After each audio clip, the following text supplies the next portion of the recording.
कैसे हो आप लोग? आई होप आप लोग अच्छे होंगे। और आज हम लोग न्यूटन्स लॉ पर आगे बढ़ते हुए उसके एप्लीकेशन देखेंगे। ठीक है, तो एप्लीकेशन स्टार्ट्स हो उनके रिलेटेड कुछ प्रॉब्लम हम लोग सॉल्व करें, उसके पहले हम लोग एक और चीज़ देखते हैं आज, बहुत इम्पॉर्टेंट है, जो हमेशा इस्तेमाल होती है प्रॉब्लम सॉल्व करने में, free body diagrams. Free body diagram, bodies कह लो, चूँकि एक बॉडी तो होती नहीं, फ्री बॉडीज डायग्राम ना। इसमें क्या है कि हम लोग बॉडीज, मतलब एक सिस्टम में बहुत से बॉडीज होती हैं, उनमें एक एक बॉडी को अलग करते हैं और उनको फोर्सेस के द्वारा बैलेंस करते हैं। ठीक है, और न्यूटन का सेकंड लॉ, फर्स्ट लॉ या थर्ड लॉ तीनों लगाते हैं। तो फ्री बॉडी डायग्राम जो है, उसके पहले भी आपको दो चीज़ें समझनी बहुत ज़रूरी हैं। एक है कि रिजिड बॉडी क्या होती है, क्योंकि जो ये फ्री बॉडी डायग्राम्स हैं इनको शॉर्ट में बोलते हैं FBD। जो फ्री बॉडी डायग्राम का जो कॉन्सेप्ट है वो रिजिड बॉडी के लिए लगाते हैं हम लोग, वो हम लोग लगाते हैं रिजिड बॉडी के लिए। एक होती है रिजिड बॉडी और एक होती है डिफॉर्मेटिव बॉडी।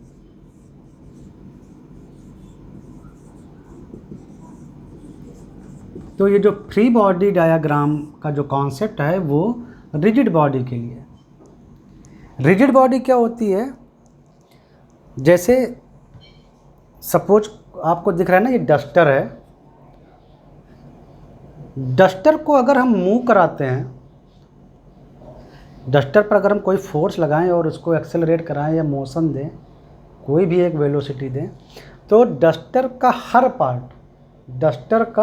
हर पार्ट, चाहे वो ये ऊपर लगा हुआ फाइबर हो या प्लास्टिक का ये पकड़ने वाला हो, जो भी कुछ हो, इसमें अगर पेन ये अपना ये भी अगर जोड़ दें अपना मार्कर पेन, तो अगर हम अब डस्टर को मूव कराते हैं तो देखते हैं कि डस्टर से जुड़ा हर पार्ट, ये पेन भी, अगर अभी आप देखें तो ये पेन जो है ये उसी वेलोसिटी या उसी एक्सेलरेशन के साथ आगे बढ़ता है और गिवन टाइम में सेम डिस्टेंस ट्रेवल करता है।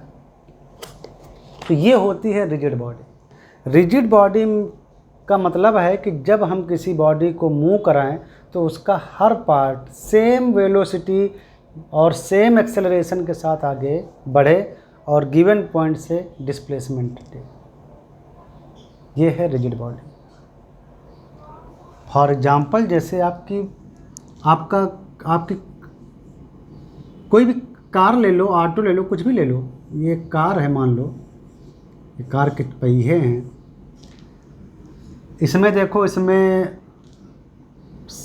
ये ग्लास लगा है, ग्लास का शील्ड लगा है। इसमें कुछ इंजन रखे हैं, कुछ नहीं, एक इंजन रखा है। इसमें शाफ्ट लगे हुए हैं, इसमें एग्जॉस्ट पाइप लगे हुए हैं, मतलब बहुत सी चीज़ें लगी हुई हैं। और लेकिन जब ये पूरी कार मूव करती है, कार को हम एक्सेलरेट कराते हैं या मोशन देते हैं, तो गिवन टाइम में जब पूरी कार आगे बढ़ती है, उससे जुड़ी हर चीज़ आगे बढ़ती है। हर चीज़ वही वेलोसिटी, वही एक्सेलरेशन गेन करती है, चाहे वो शील्ड हो, उसकी विंड शील्ड हो, या उसके मिरर हो, यहाँ जो लगे हुए हैं मिरर, ये सब मूव करते हैं एक साथ, एक ही एक्सेलरेशन से, और एक और गिवन टाइम में एक पॉइंट से दूसरे पॉइंट तक सब साथ जाते हैं। तो ये कार को हम as a whole rigid body मान सकते हैं। As a whole rigid body मान सकते हैं। ऐसा नहीं है उसके अंदर बहुत से पार्ट जो हैं वो अलग अलग मोशन कर रहे होते हैं अंदर, जैसे इंजन सर्कुलर के जो गियर्स हैं वो सर्कुलर मोशन कर रहे होते हैं, शाफ्ट भी राउंड सर्कुलर मोशन कर रहा होता है, तो रोटेट कर रहा होता है, तो वो सब अलग बात है। लेकिन अगर एज ए होल कार देखो तो इसको हम रिजिड बॉडी मान सकते हैं। समझ में आया? घर में मम्मी ने जब आटा गूथा होता है, आपका खाने के लिए, रोटी बनाने के लिए आटा गूंथती है ना, फ्लोर, तो देखा होगा जब फ्लोर जब गूंथ लेती हैं तो इतना बड़ा फ्लोर का अगर आप फ्लोर गुथा हुआ फ्लोर, यानी वो जो आटा जब वो रोटी बनने के लिए तैयार जब आटा हो जाता है तो वो आप रखो, ये मान लो हमने रखा वही मड़ा हुआ आटा, गुथा हुआ आटा, और इस पर हम कोई फोर्स लगाते हैं, इसको एक्सेलरेट करते हैं, तो हम देखते हैं कि सारा आटा का जो गोला है वो नहीं एक साथ बढ़ता है, उसका मिडिल पार्ट दब जाता है, और हो सकता है किनारे वाला पार्ट मोशन ही ना करे और ये बढ़ने लगे आगे। जैसे जैसे हम धक्का लगाएंगे तो मिडिल का पार्ट इलोंगेट होता जाता है, यानी लंबा होता जाता है। ये है डिफॉर्मेटिव बॉडीज़, ये रिजिड बॉडीज़ नहीं है, क्योंकि ऐसी बॉडीज़ का हर पार्ट एक बिल्कुल इक्वली वेलोसिटी या एक्सेलरेशन के साथ मोशन में नहीं आता है। उसका कोई पार्ट ज़्यादा मोशन में आता है, कोई पार्ट ज़्यादा एक्सेलरेट होता है, और कुछ पार्ट ऐसे भी हो सकते हैं जो मोशन नहीं करते हैं उसी बॉडी के। तो ये जो गुथा हुआ आटे का जो ये वो है टुकड़ा है, इसको हम ये नहीं बोलेंगे कि ये क्या है, ये एक रिजिड बॉडी है। समझ में आया?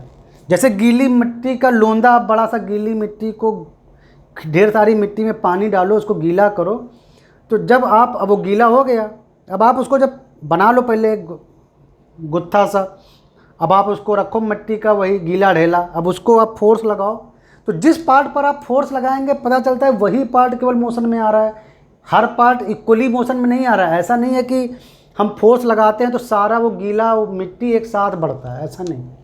उसका कुछ पार्ट ज़्यादा मोशन में आता है, कुछ पार्ट कम मोशन में आता है, कुछ ज़्यादा एक्सेलरेट होता है, कुछ नहीं भी एक्सेलरेट होता है। तो ऐसी बॉडी को बोलते हैं डिफॉर्मेटिव बॉडीज़। और ये फ्री बॉडी डायाग्राम का यूज हम इनके लिए नहीं करते हैं। फ्री बॉडी डायाग्राम का जो यूज है हम करते हैं ओनली रिजिड बॉडीज़ के लिए। ठीक है, तो फ्री बॉडी डायाग्राम का हम यूज करते कैसे हैं? तो क्या होता है कि हर रिजिड बॉडी को आप एक पॉइंट की तरह ट्रीट कर सकते हो। हर रिजिड बॉडी को आप एक पॉइंट की तरह ट्रीट कर सकते हो। जैसे कार है तो कार को आप ऐसे स्मॉल पॉइंट या स्मॉल गोला बना लो और ये मान लो कि ये कार है। किसी बाइक का मोशन अगर हम देख रहे हैं अर्थ पर, तो उस बाइक को भी हम एज ए पॉइंट ट्रीट कर सकते हैं ना। किसी को थोड़ा बड़ा पिक्चर अच्छा लगता है तो ज़रूरी नहीं कि आप पॉइंट बनाएं, आप जैसे ऐसे भी बना सकते हैं, बाइक के लिए बी लिख के ऐसे गोल ऐसे बना लो, कार के लिए सी लिख के ऐसे बना लो, कोई ब्लॉक है तो उसको आप छोटा साइज कर लो या पॉइंट बना लो, मतलब जैसा आप चाहो। तो मतलब उस बड़ी बॉडी को हम एक बहुत छोटे पॉइंट या एक मार्क के रूप में शो करते हैं और फिर उस पर देखते हैं कि फोर्सेस किस टाइप कितने लगे हुए हैं, उन पर हम फोर्सेस शो करते हैं हर डायरेक्शन में, जो भी डायरेक्शन में है उनको शो करते हैं। कौन कौन सी डायरेक्शन? अगर वो 2 डायमेंशन में लगे हैं तो आई जे के फॉर्म में, मतलब एक्स और वाई में से दिखा के, और अगर वो 3 डायमेंशनल फोर्स है पूरे स्पेस में लगे हुए हैं तो एक 3rd डायमेंशन के भी जोड़ देते हैं। ये सब आप वेक्टर में अच्छे से पढ़ चुके हो। एक्स वाई जेड डायरेक्शन में ये आई जे के क्या हैं? उनके यूनिट वेक्टर हैं, और यू में से in very easy words these are nothing but directions. तो हम फोर्सेस लगाते हैं, फिर फोर्सेस को देखते हैं कि वो हर डायरेक्शन में कितने लगे हैं, वो डिटरमाइन करते हैं, उससे फिर हम उस बॉडी पर लगने वाले नेट एक्सटर्नल फोर्स, मतलब सारे बाहरी फोर्स कितने लगे हैं उनका हम नेट निकालते हैं। और जब हम नेट निकाल लेते हैं तो न्यूटन का सेकंड लॉ जानते ही हैं, क्या होता है, उस बॉडी का मास और उस बॉडी का एक्सेलरेशन ए, ये निकाल लेते हैं। बहुत आसान होता है कि किसी बॉडी के पर टोटल नेट फोर्स जानने के बजाय हम उसकी एक्स डायरेक्शन वाला फोर्स यानी आई डायरेक्शन में, उसकी वाई डायरेक्शन में लगने वाला फोर्स यानी जे कैप कह लो इस डायरेक्शन में, और जेड डायरेक्शन में अगर वो 3 डायमेंशनल फोर्सेस है तो के कैप यानी इस डायरेक्शन में, जो कि आप जानते हैं वेक्टर फॉर्म में, तो इनको अलग अलग निकाल के मास और उसी डायरेक्शन में एक्सेलरेशन यानी only in X axis, acceleration in Y axis और एक्सेलरेशन इन जेड एक्सिस, वही आई जे के डायरेक्शन में अलग अलग कितना कितना एक्सेलरेशन है हम वो भी निकाल लेते हैं अलग अलग। और ये जो टोटल जो एक्सेलरेशन होता है वो नथिंग बट आप जानते ही हो ए एक्स प्लस ए वाई वेक्टर प्लस ए जेड, मतलब आई जे और के डायरेक्शन में अलग अलग एक्सेलरेशन जो हैं उनको सम करके ये हमारा टोटल एक्सेलरेशन निकल आता है। तो बहुत से तरीके हैं, चाहे अलग अलग डायरेक्शन में फोर्सेस निकाल के न्यूटन का सेकंड लॉ लगाओ, या तो फिर टोटल नेट फोर्स निकालो एक्सटर्नल और उसको इस तरह से लिखो, और बाद में टोटल ए को अलग अलग ए एक्स ए वाई और ए जेड करके हर डायरेक्शन में बॉडी का एक्सेलरेशन कितना है ये भी आप निकाल सकते हो। तो ये फ्री बॉडी डायग्राम को सॉल्व करने का तरीका है। ये सेकेंड ही लॉ नहीं है, हम थर्ड लॉ का भी यूज बहुत ज़्यादा करते हैं। क्या करते हैं, जब दो बॉडी जब कांटेक्ट में होती हैं, जैसे मान लो ये एक ब्लॉक है लकड़ी का वुड का ए और दूसरा ये ब्लॉक है वुड का बी, और दोनों अगर कांटेक्ट में हैं, दोनों जुड़े हुए हैं, तो ये जो कांटेक्ट जो एरिया होता है यानी ए का सरफेस और बी का सरफेस, यहाँ पर न्यूटन का थर्ड लॉ भी लगता है। जो सरफेस कांटेक्ट में होते हैं वहाँ पर न्यूटन के का थर्ड लॉ भी लगता है। और न्यूटन का थर्ड लॉ आप जानते ही हो कि जितना ए बॉडी के सरफेस पर बी बॉडी टच करने पर कांटेक्ट फोर्स लगाएगा, उतना ही बी बॉडी के सरफेस पर ए बॉडी अपना फोर्स लगाएगा। कि अगर ये मान लो एफ इधर फोर्स लगा हुआ है तो सेम फोर्स एफ बी के सरफेस पर भी लगेगा। ए के सरफेस पर बी बॉडी द्वारा लगा फोर्स इक्वल टू बी के सरफेस पर ए बॉडी का लगा फोर्स। ये आप न्यूटन का थर्ड लॉ जानते ही हो, एवरी एक्शन है इक्वल रिएक्शन टाइप का। तो उससे हम ये भी चीज़ जानते हैं और इसका भी इस्तेमाल फ्री बॉडी डायग्राम के लिए किया जाता है। जब हम फ्री बॉडी डायग्राम का इस्तेमाल करते हैं तो ये भी किया जाता है। तो mainly second third laws Newton के इस्तेमाल होते हैं फ्री बॉडी डायग्राम में। कैसे करते हैं तो थोड़ा देखते हैं, ठीक है।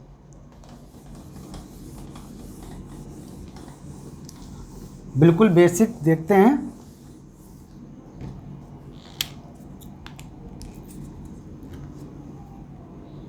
ये मान लो ये एक टेबल है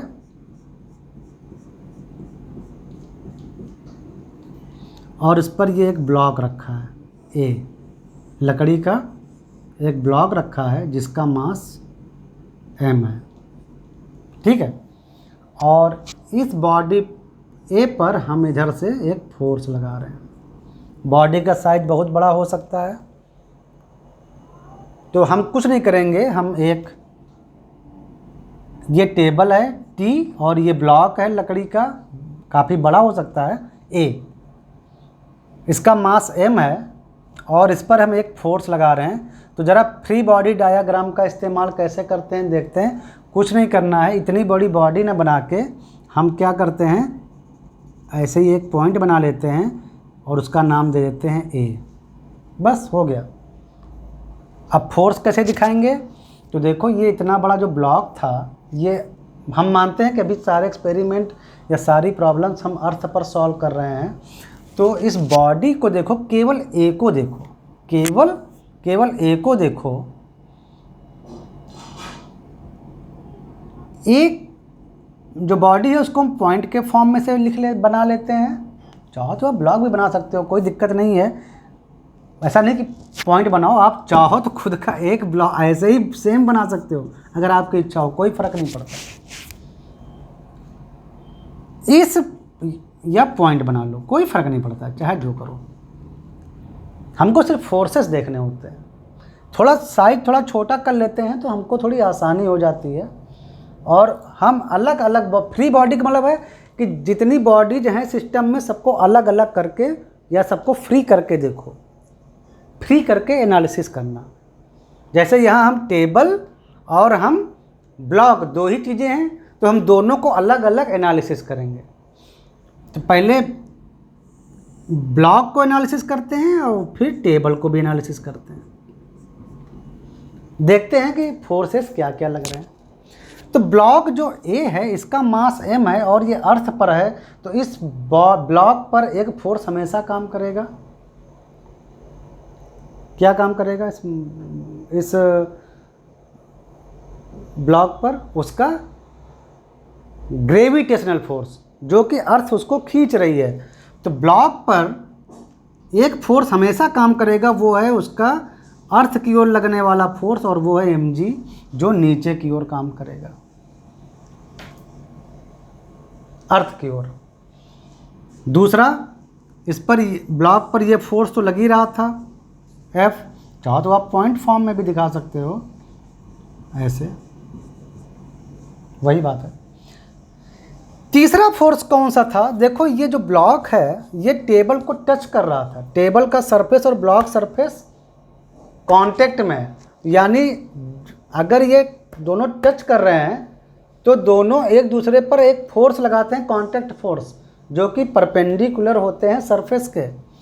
तो अगर ब्लॉक ए इस टेबल को टच कर रहा था, तो टेबल अगर इस ब्लॉक पर एक के सरफेस पर अगर फोर्स लगा रही है, मान लो n ऐसे,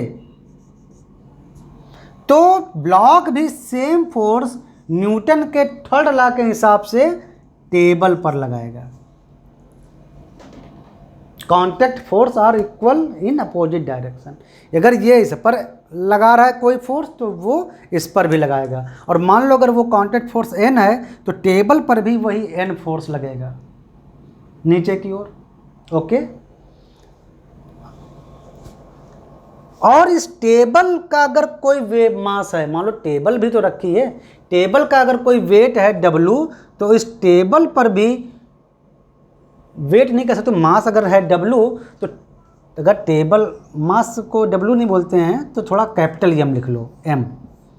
अगर इस टेबल का मास है M, तो इस टेबल को भी अर्थ खींच रही होती है, और इस टेबल पर लगने वाला नेट फोर्स होगा नीचे की ओर mg। ये टेबल का मास है कैपिटल M, ये ब्लॉक का मास है। क्या करेंगे? अगर हम इस डायरेक्शन को ले लेते हैं x डायरेक्शन, और उसको डायरेक्शन देते हैं वेक्टर में i, और ऊपर की डायरेक्शन को अगर हम y डायरेक्शन ले लें और उसको देते हैं हम j कैप डायरेक्शन, तो a पर लगने वाला बॉडी a पर ओनली बॉडी a, यानी इस ब्लॉक पर कौन कौन से फोर्स लग रहे हैं? एक लग रहा है F, जो हम एक्सटर्नल फोर्स लगा रहे हैं, ये वाला, और ये लग रहा है I डायरेक्शन में, Fi प्लस ये फोर्स बॉडी A पर जो उसके जो अर्थ अपनी ओर खींच रही है, ग्रेविटेशनल फोर्स, वो लग रहा है mg, लेकिन उसकी डायरेक्शन है नीचे की ओर, यानी -j कैप।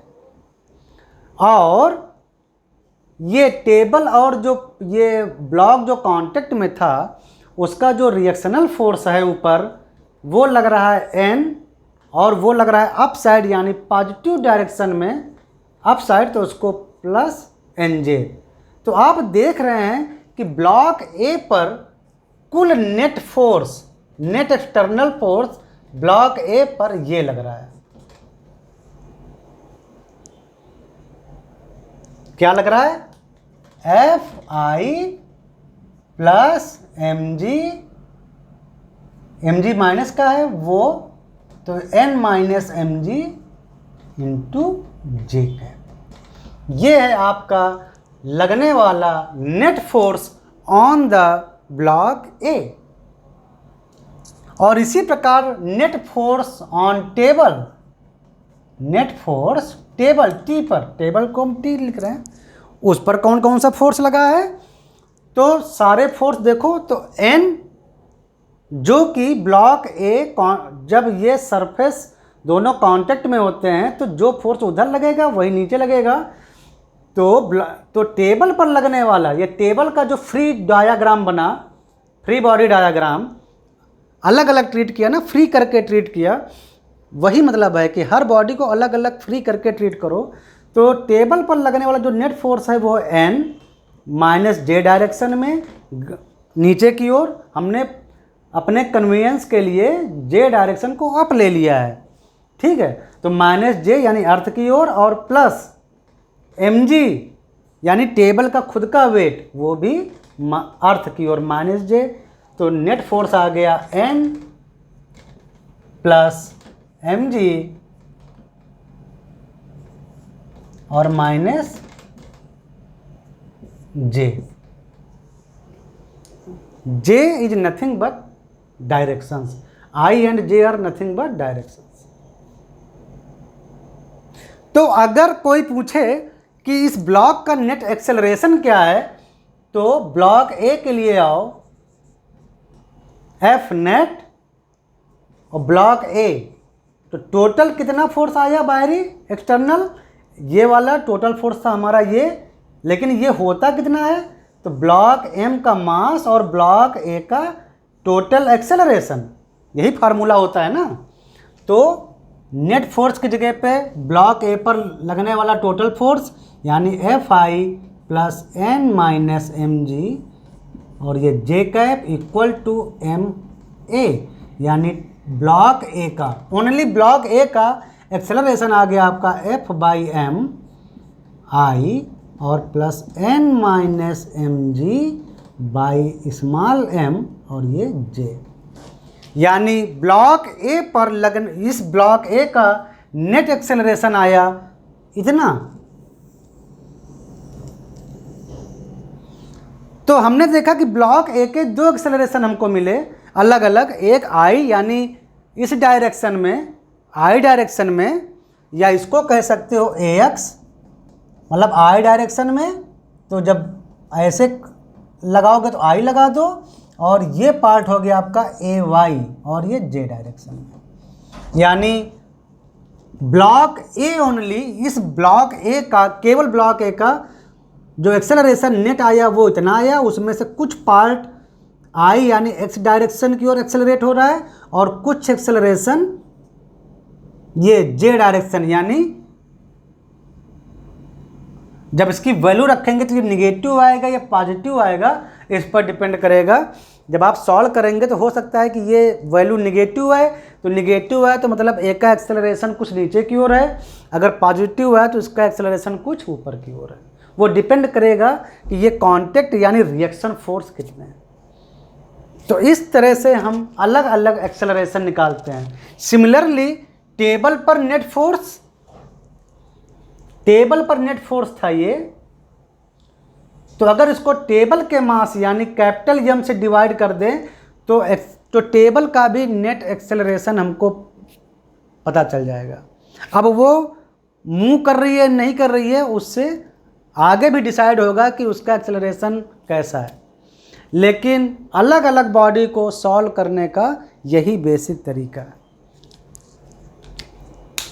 हो सकता है नीचे पाए ना लगे हों, अगर इस टेबल के नीचे अगर पाए लगे हैं यानी सपोर्ट लगे हैं, तो वो भी रिएक्शन में आएगा और टेबल मूव नहीं करेगी, वो आगे सॉल्व किया जाता है। लेकिन मान लो ये टेबल फ्री फॉल है, तो यानी ये भी एक्सेलरेट हो रही है। तो इसको बोलते हैं फ्री बॉडी डायग्राम। अलग अलग बॉडी पर फोर्स निकालना, फिर उनको सॉल्व करना। लेकिन फ्री बॉडी डायग्राम के लिए ज़रूरी है कि बॉडीज हमारी रिजिड हो। ठीक है, जब हम लोग प्रॉब्लम सॉल्व करेंगे तो ज़्यादा अच्छे से समझ में आएगा। अभी हमने आपको जस्ट एक डेमो दिया, दूसरा डेमो इसी बेसिस पर आप देख सकते हो। मतलब हम आपको जस्ट समझाने का प्रयास कर रहे हैं कि फ्री बॉडी डायग्राम के द्वारा अलग अलग कैसे बॉडीज़ को सेपरेट करके सॉल्व करते हैं। जैसे आपका ये सेकंड प्रॉब्लम है, मान लो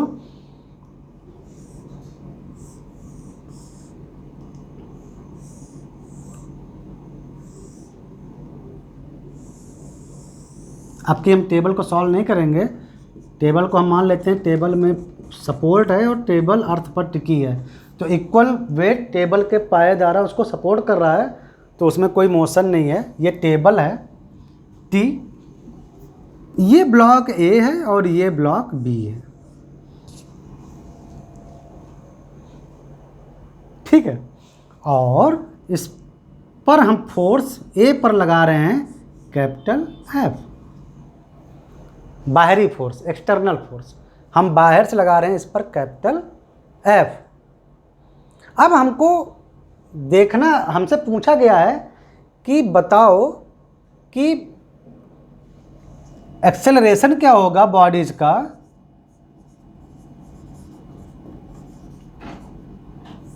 अलग अलग बॉडीज का एक्सेलरेशन क्या होगा, और अगर उनके बीच में कोई कांटेक्ट, जो देखो ये ए और बी बॉडी के जो सरफेस हैं, ये मान लो ब्लॉक हैं दोनों लकड़ी के, तो जब ये सरफेस कांटेक्ट में रहेंगे तो कांटेक्ट फोर्स कितना आएगा, ये भी हमको सॉल्व करना है। तो कुछ नहीं, शुरू करते हैं।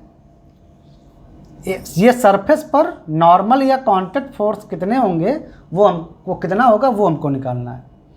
कांटेक्ट नॉर्मल फोर्स,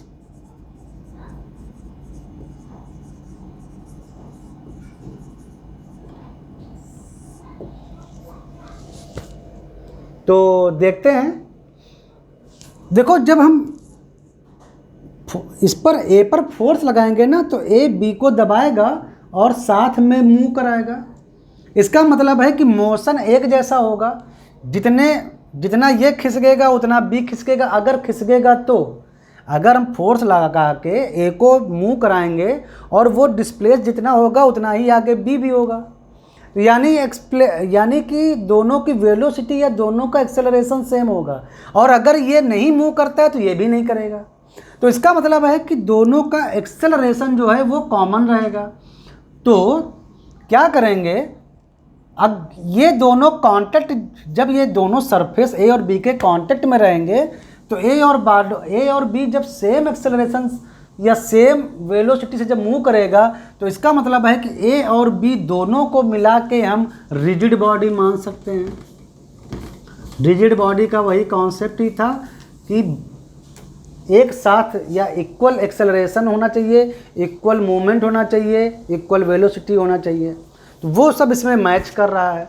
तो ए और बी दोनों को मिलाकर भी हम एक कंबाइंड बॉडी मान सकते हैं। तो ए और बी दोनों को मिला के ये हो गई बॉडी। अगर ए का मास है एम ए और ब्लॉक बी का मास है एम बी, तो ये कंबाइंड बॉडी जो हम बनाएंगे रिजिड बॉडी, इसका मास होगा M A plus M B. थोड़ी देर के लिए इनको छोटा करके ऐसे ब्लॉक बना लो और इसका टोटल मास हो गया M A plus M B. अब देखो जरा कि आगे क्या होगा। तो देखो पहले इतना समझ में आया ना। अब इस पर फोर्सेस हम निकालेंगे कितना होगा। तो इन दोनों को देखो जरा, ए और बी को, दोनों का मास मिला के कितना है M A plus M B. तो नीचे की ओर दोनों का जो अर्थ की ओर जो ग्रेविटेशनल फोर्स लगेगा वो होगा ma प्लस mb इंटू जी, वो नीचे की ओर होगा। समझ में आया? और ये तो हो गया कंबाइंड बॉडी, ठीक है। थोड़ा आगे और देखते हैं। अब हम ए बॉडी को अलग बनाएंगे ऐसे। चाहो तो आप दोनों को ऐसे भी बना सकते थे, ये ऐसे गोला बनाने की कोई ज़रूरत नहीं थी। ए और बी ऐसे भी ब्लॉक करके बना सकते थे, कोई मतलब नहीं कि आप पॉइंट बनाते हो कि आप ब्लॉक बनाते हो, कोई मतलब नहीं। आपको हर बॉडी को सेपरेट करके सॉल्व करना है, यही है फ्री बॉडी डायग्राम। और आप एक बी बॉडी, वो जो बी जो ब्लॉक है ना, उसको आप ऐसे बना लो। अभी हमने न्यूटन का थर्ड लॉ पढ़ा था कि जब एक बॉडी दूसरी बॉडी पर फोर्स लगाती है तो दोनों फोर्स इक्वल होते हैं बट इन अपोजिट डायरेक्शन होते हैं। तो मान लो जब ए बी को जब दबाया तो यहाँ पर फोर्स लगा उसको एफ डैश।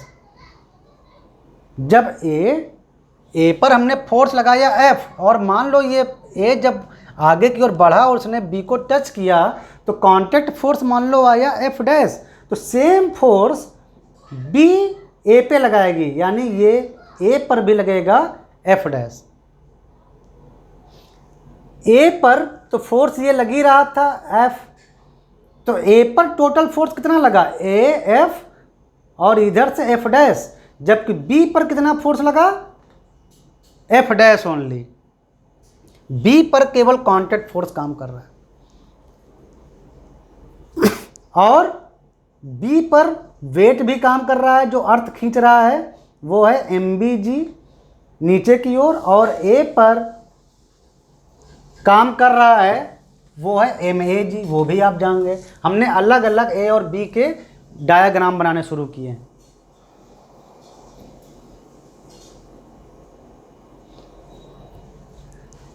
ए टेबल को टच कर रहा है, ए टेबल को टच कर रहा है तो ऊपर ए पर फोर्स लगेगा na डैश, और बी भी टेबल को टच कर रहा है तो टेबल बी पर एक फोर्स लगाएगी, मान लो nb डैश नहीं लिखते nb, और same na nb force table पर भी लगेंगे, क्योंकि अगर ये ब्लॉक ए टेबल को टच कर रहा है सरफेस पर, तो टेबल अगर ऊपर की ओर टच फोर्स या कांटेक्ट फोर्स लगाएगी ना, तो सेम अमाउंट में ब्लॉक ए टेबल को भी दबाएगा और block be in the same way table को भी दबाएगा।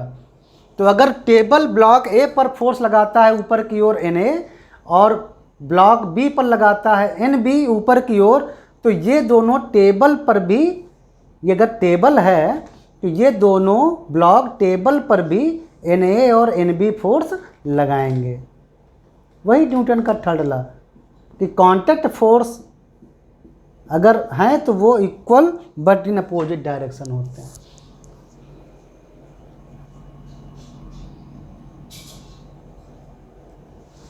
और ये उनका कंबाइंड हो गया। तो कंबाइंड पर अगर आप उसको एक रिजिड, दोनों जो कि रिजिड बॉडी जैसा बिहेव कर रहे थे, तो आप अगर कंबाइंड बनाते तो इस पर ऊपर की ओर फोर्स लगता na प्लस nb, यही दोनों का इक्वल, और कंबाइंड बॉडी पर आपका फोर्स वही लग रहा है बाहरी F।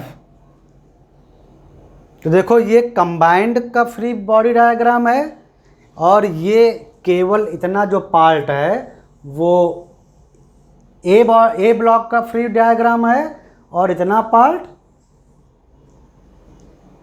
बी बॉडी का या बी ब्लॉक का फ्री डायग्राम है।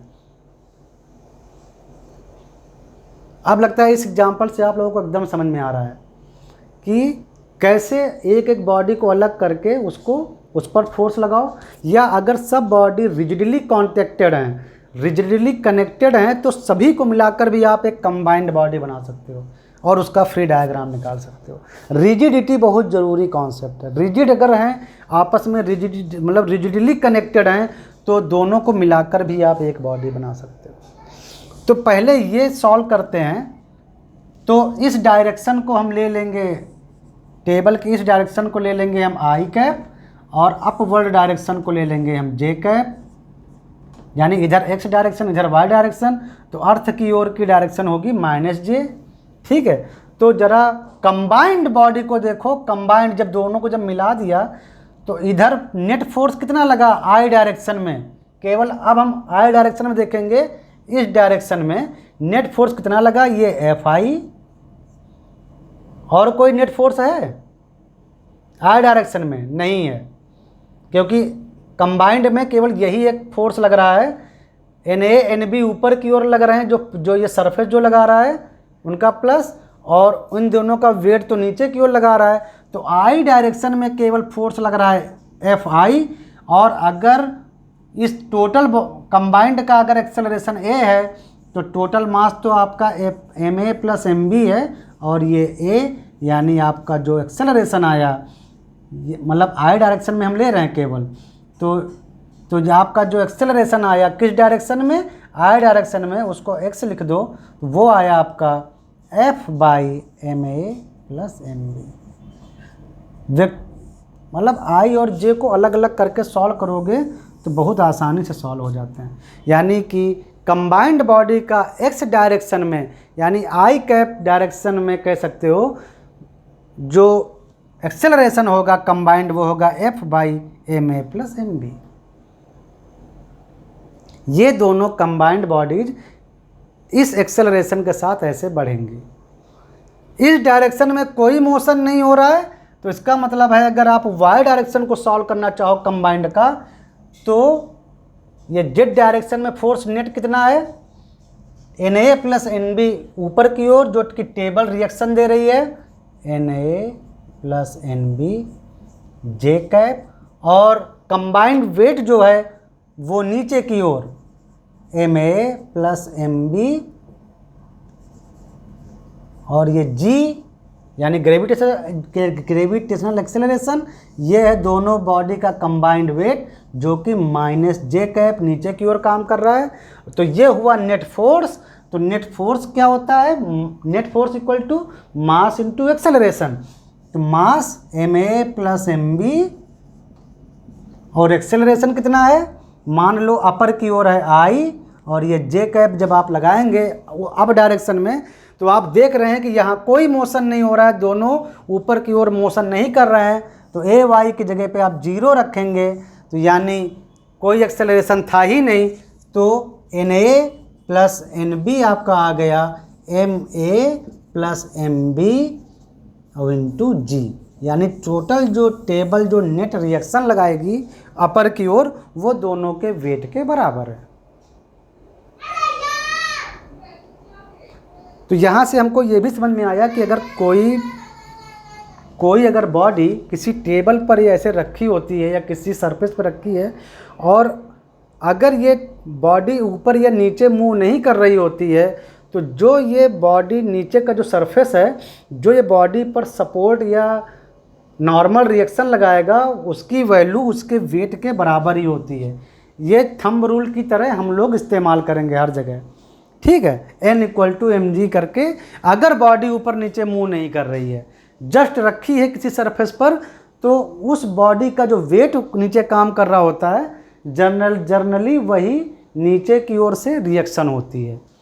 लेकिन ये हर समय सही नहीं होता है, उसको सॉल्व करना पड़ता है। तो ये तो हमारा आ गया एक कंबाइंड एक्सेलरेशन कि दोनों जो बॉडी हैं वो फोर्स लगाने पर इस एक्सेलरेशन के साथ आगे बढ़ेंगी। अब ये एक्सेलरेशन ए का भी है और बी का भी है, कंबाइंड है ना, तो यानी ए और बी दोनों बॉडी इसी एक्सेलरेशन के साथ ऐसे मूव करेंगी आई डायरेक्शन में। तो हमको निकालना था एक्सेलरेशन कंबाइंड, वो तो हम निकाल लिए। दूसरा आया कांटेक्ट नॉर्मल फोर्स, यानी जब दो बॉडी इस सिचुएशन में ये ए और बी जब टच में थे तो इनके बीच का कांटेक्ट फोर्स कितना था, तो कांटेक्ट फोर्स था यही है एफ डैश। तो चाहे आप उसको बी से सॉल्व करो या ए से सॉल्व करो, दोनों से निकल आएगा। कैसे, ए बॉडी को जरा लो और इस डायरेक्शन में यानी आई डायरेक्शन में देखो, तो नेट इस पर फोर्स कितना आया एफ आई, और वो इधर फोर्स काम कर रहा है कांटेक्ट फोर्स, तो एफ डैश माइनस आई, यानी इस डायरेक्शन में। और मास है उसका ma, और एक्सेलरेशन आप निकाल चुके हैं ये वाला ax, वो i डायरेक्शन में, तो ये कितना आया f माइनस ये f dash equal to ma, और combined acceleration f by ma plus mb। तो यहाँ से आपका f डैश आ गया वही कांटेक्ट फोर्स f माइनस, इसको सॉल्व कर लेंगे और f कॉमन ले लेंगे, तो 1 minus ma upon ma plus mb, यानी कांटेक्ट फोर्स f डैश, उसको और थोड़ा सॉल्व करो तो ये आएगा f mb upon ma plus mb। ये देखो ये आपका कांटेक्ट फोर्स f डैश। ये आप इससे भी निकाल सकते थे, किससे, बी का केवल आप बी को देखो तो इधर फोर्स कितना काम कर रहा है, F dash equal to net force I direction में केवल लेंगे, केवल आई डायरेक्शन में, तो F dash equal to M B, और एक्सेलरेशन कंबाइंड एक्सेलरेशन था तो F by M A plus M B, I direction में होने लगी, केवल आई डायरेक्शन दिखेंगे।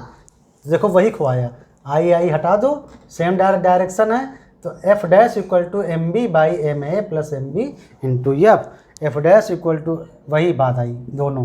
तो चाहे आप ए को लेकर सॉल्व किया, चाहे बी को लेकर सॉल्व किया, आपका कांटेक्ट फोर्स आ गया वही एफ डैश। तो अलग अलग बॉडी को लेकर सॉल्व करना सबसे बढ़िया तरीका क्या है सॉल्व करने का, कि डायरेक्शनल सॉल्व करो, मतलब आई डायरेक्शन में सॉल्व करो, यानी एक्स डायरेक्शन में सॉल्व करो, वाई डायरेक्शन में सॉल्व करो, अगर 3 डायमेंशन हो तो जेड डायरेक्शन में सॉल्व करो।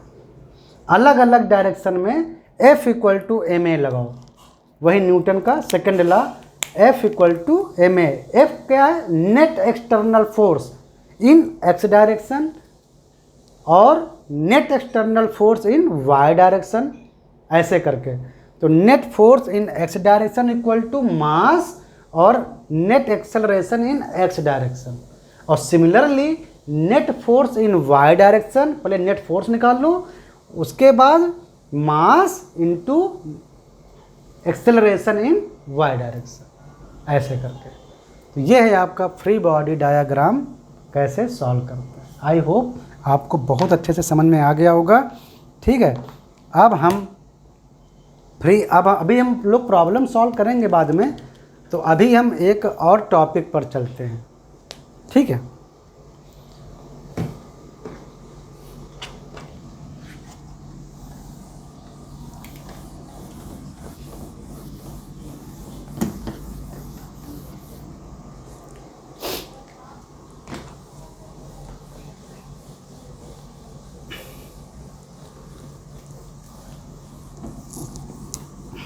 इसको वीडियो पीछे करके अच्छे से देख लेना। मैं एक बार फिर रिपीट किए दे रहा हूँ कि फ्री बॉडी डायग्राम में क्या करना, पहले अलग अलग बॉडीज को अलग करो, सभी बॉडीज को अलग करो, उन पर लगने वाले सारे फोर्सेस लिखो, जो कि एक्सटर्नल भी हो सकते हैं और न्यूटन के थर्ड लॉ से कांटेक्ट फोर्स भी हो सकते हैं, नॉर्मल रिएक्शंस हो सकती हैं, और उन बॉडीज़ पर ग्रेविटेशनल फोर्स हमेशा काम करेगा अगर वो अर्थ पर है, उसको भी लिखो। जब आपने हर बॉडी पर अलग अलग फोर्सेस सारे शो कर दिए, मान लो ऐसे 3 बॉडी हैं, तो आपने जब हर बॉडी पर अलग अलग फोर्सेस मतलब शो कर दिए, फिर हर एक बॉडी पर बॉडी नंबर जैसे 1, तो इस पर total force in total net external force in X direction या आई में, आई कैप डायरेक्शन में निकालो, और similarly net force total external force net वाला इन जे डायरेक्शन में, प्लस और माइनस सब मिला के, जैसे आई प्लस भी हो माइनस भी हो सब, और उसी प्रकार जे डायरेक्शन में यानी वाई डायरेक्शन में जे कैप यानी वाई डायरेक्शन में भी नेट फोर्सेस, नेट सारे फोर्सेस निकाल लो, और ये आ जाएगा आपका बॉडी नंबर 1 जो है, मान लो ये बॉडी नंबर 1 है, तो 1 का मास और एक्सेलरेशन इन एक्स डायरेक्शन यानी आई कैप, और सिमिलरली मास वही बॉडी नंबर 1 का एक्सेलरेशन इन वाई डायरेक्शन या कह लो जे कैप डायरेक्शन में। सिमिलरली आप दूसरी बॉडी उठाएंगे, दूसरी बॉडी पर भी आप वही पहले निकालेंगे कि दूसरी बॉडी पर टोटल नेट एक्सटर्नल फोर्सेस आई डायरेक्शन में और नेट एक्सटर्नल फोर्सेस जे डायरेक्शन में कितने हैं। और न्यूटन का लॉ क्या कहता है कि मास आप अगर आप बॉडी नंबर 2 है तो मास लिखेंगे और उसका एक्सेलरेशन आई डायरेक्शन में या एक्स में कह सकते हैं, और मास और वाई डायरेक्शन में या जे कैप लगा के एक्सेलरेशन। तो आपको बॉडी नंबर 2 के भी एक्सेलरेशन पता चल जाएंगे कि एक्स में कितना है और वाई डायरेक्शन में कितना है। मगर मोशन नहीं हो रहा है किसी डायरेक्शन में तो उसका एक्सेलरेशन आप खुद से भी 0 लिख सकते हो। जैसे मान लो कोई बॉडी किसी टेबल पर ऐसे रखी है तो इसका मतलब है कि, और वो ऐसे ऐसे मूव कर रही है, लेकिन ऐसे मूव तो करेगी नहीं अगर वो इसी को टच कर रही है लगातार, तो इसका मतलब है कि ए वाई यानी एक्सेलरेशन इन वाई डायरेक्शन हमारा 0 है। वो हम अपने आप समझ जाते हैं। जब मोशन ही नहीं होगा तो डिस्प्लेसमेंट नहीं होगा, डिस्प्लेसमेंट नहीं होगा तो वेलोसिटी नहीं डेवलप होगी वाई डायरेक्शन में, और जब वेलोसिटी नहीं डेवलप होगी तो एक्सेलरेशन भी 0 हो जाएगा। समझ में आया। और इसी प्रकार हम तीसरी बॉडी मान लो है तो उसको भी उठाएंगे और उसका भी एक्स और वाई डायरेक्शन या आई जे कैप कह लो, इस डायरेक्शन में नेट फोर्सेस अलग अलग निकालेंगे। फिर तीसरी बॉडी का मास लिखेंगे और उसी प्रकार एक्सेलरेशन एक्स डायरेक्शन में और वाई डायरेक्शन में हम उस बॉडी के भी निकाल लेंगे। तो फंडा सिंपल है, आपको आई जे या के यानी एक्स वाई जेड डायरेक्शन में हर बॉडी को फ्री करके उसका एक डायग्राम, फ्री डायग्राम बना के उस पर सारे फोर्सेस जो लगे हैं उनको ऑब्जर्व करके अलग अलग एक्स डायरेक्शन, वाई डायरेक्शन और जेड डायरेक्शन में नेट फोर्सेस निकालने हैं और फिर करस्पॉन्डिंग उन्हीं डायरेक्शंस में एक्सेलरेशन निकाल लेने हैं। ठीक है। और फिर हम हर बॉडी का जब निकाल लेते हैं तो हम पूरे स्ट्रक्चर का एनालिसिस कर सकते हैं, पूरे बॉडीज किस हिसाब से मूव कर रही हैं सब हम निकाल सकते हैं इजीली। तो ये तो हुआ फ्री बॉडी डायग्राम के बारे में डिस्कशन। अब हम आते हैं एक नए टॉपिक पर।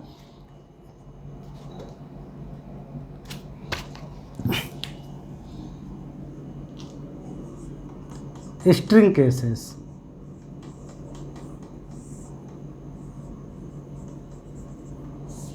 डोरी या रस्सी से अगर हम किसी बॉडी को बांधते हैं तो कैसे फोर्स ऑब्जर्व करते हैं। देखो जैसे ये एक बॉडी है, ध्यान से देखना,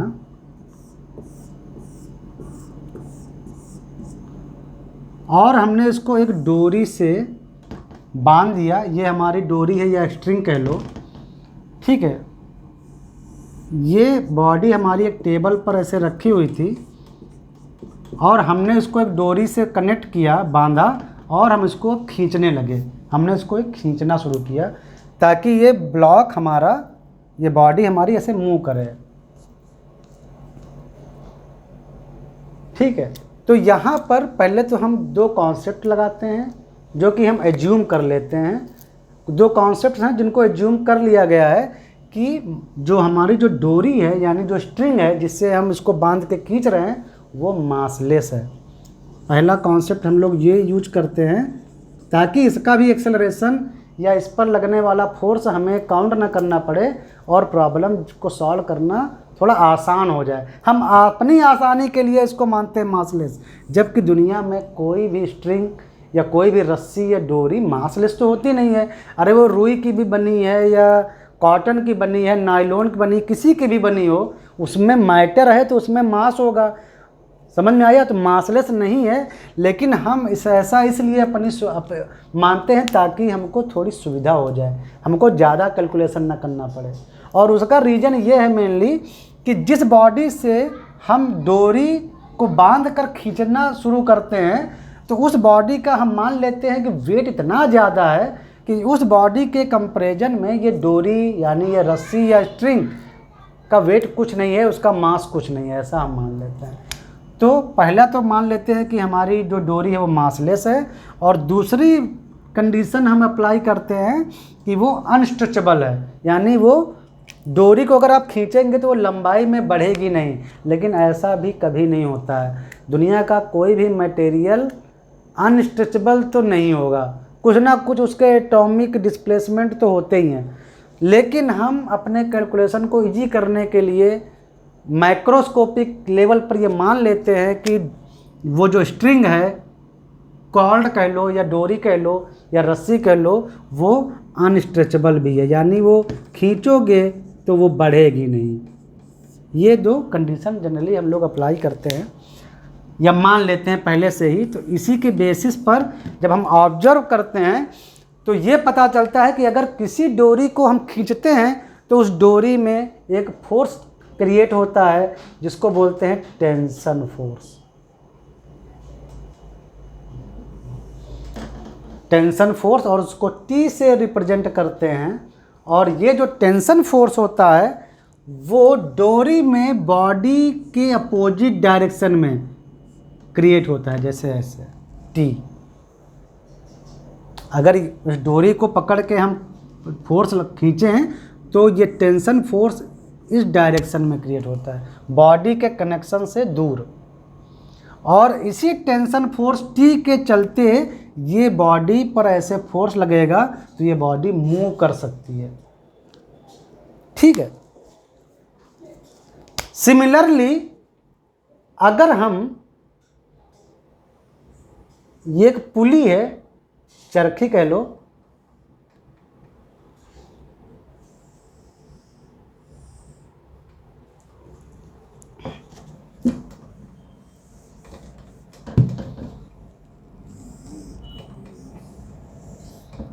ये एक टेबल है ऐसे, और इस टेबल पर मान लो ये बॉडी एक रखी हुई है, मेरा बोर्ड बहुत हिल रहा है, जिसका मास है ma,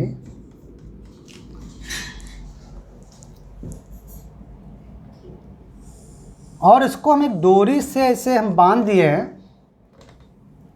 और वो डोरी दूसरी तरफ ऐसे लटकी हुई है जिसमें एक मास लटका है mb। ये कंडीशन है ना, अब तो साफ दिख रहा होगा। तो क्या होगा कि इतने हिस्से में जो टेंशन होगा वो इस बॉडी से अपोजिट डायरेक्शन में होगा T, और इस हिस्से में जो टेंशन होगा वो यहाँ बॉडी कनेक्टेड है तो इससे दूर डायरेक्शन में होगा T। ऐसे जिस बॉडी से कनेक्टेड होती है डोरी, टेंशन उसकी अपोजिट डायरेक्शन में लिया जाता है।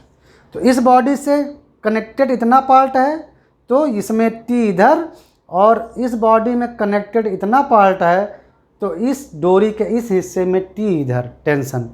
ये आप बोलोगे कि ये T और ये T इक्वल कैसे हो गया टेंशन दोनों में? तो ये टेंशन दोनों हिस्सों में डोरी के इसलिए इक्वल हो गया क्योंकि हमने माना है कि ये जो पुली है, जो ये रोटेट कर रही है पुली, चक्री, वो फ्रिक्शन लेस है।